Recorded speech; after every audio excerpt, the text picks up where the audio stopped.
Sveikas, Remigijau. Tai norėčiau tavęs paklausti, pavyzdžiui, kodėl sėklos norma yra tokia svarbi? Na, sėklos norma apsprendžia tai, kokį mes pasėlį turėsime.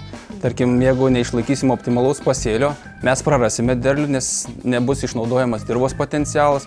Turėdami per tankų pasėlį mes vėlgi susidursime su didesnė lygų plitimu, su didesnė rizika išgulimo ir vėlgi tas per tankus pasėlis mums neduos siekiamo rezultato. Tai yra ypač svarbu išlaikyti tiek javams, tiek rapsams tą optimalų tankumą, kiek galima, ir išnaudoti jų potencialą. O dabar kodėl geriau sėti tada sėklas ne kilogramais skaičiuojant, o milijonais, kaip dabar dauguma daro?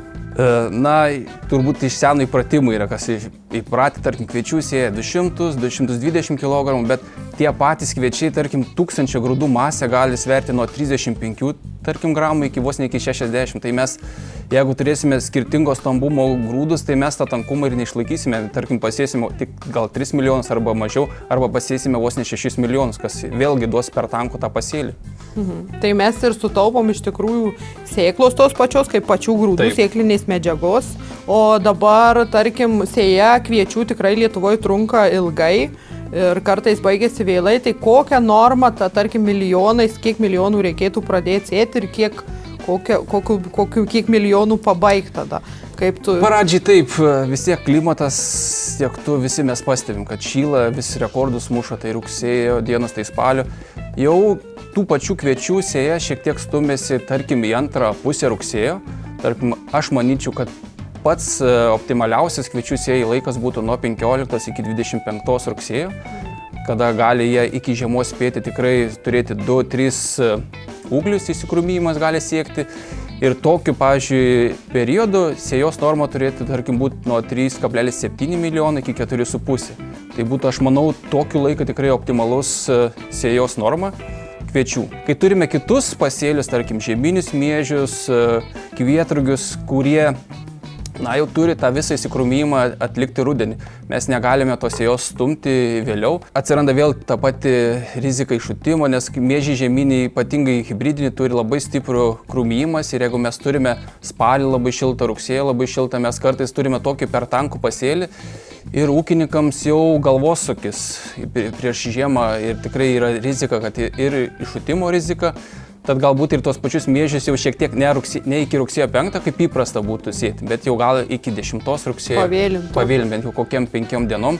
Vėlgi yra nemažai tų tyrimų atlikta su sėjos normos, su sėjos laikais, tarkim, nuo rugsėjo 5 iki ten spalio 10. Bet vis tiek matom, tie kraštutinumai, nėra gerai.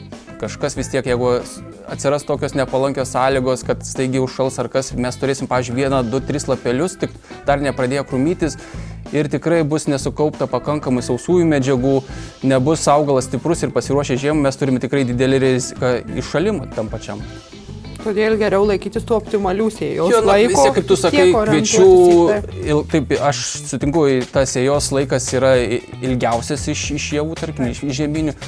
Lyginant su rapsais ant kelios dienos, bet rapsus kviečius siejam vos ne 2 savaitės, bet vis tiek taikyti tą bent jau per rugsėjį spėti, nes jau spalio mėnuo, jau aišku, mes turime bent jau kokius 5 milijonus sėklų sėti daigių ir kad tą vis tiek tokį pasėlį spėtų suformuoti. Bet sakau, vėlgi noriu priminti, kad yra rizika, mes galim spalio antroj pusėje turėti ir šalnas, ir vos nesniegą, ir vėl neturėsime normalaus pasėlio prie žiemą.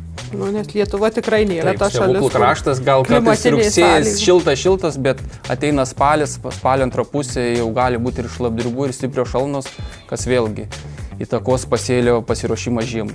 Dar kitas klausimas dėl tos sėjos, kad tas laikas yra geras rugsėjo, tarkim, mėnuo, kad mes dar spalio pradžioje, tarkim, spėtume nupurkšti herbicidus. Tas irgi yra didelė nauda, kad turim dar kai kuriems sprendimams rudenį atlikti javuose.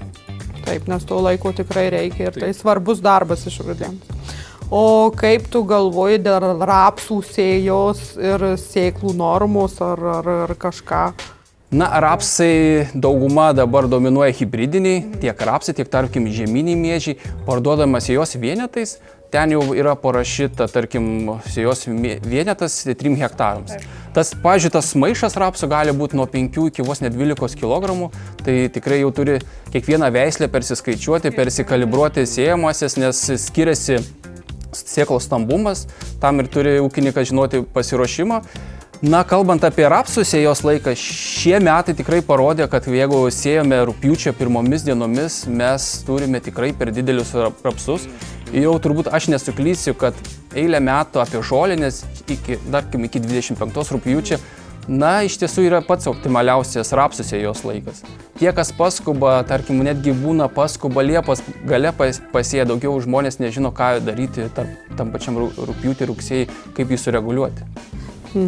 Pristabdyti augimo reguliavimą, tada jau kelis kartus tenka. Keli kartai ir ne visada padeda.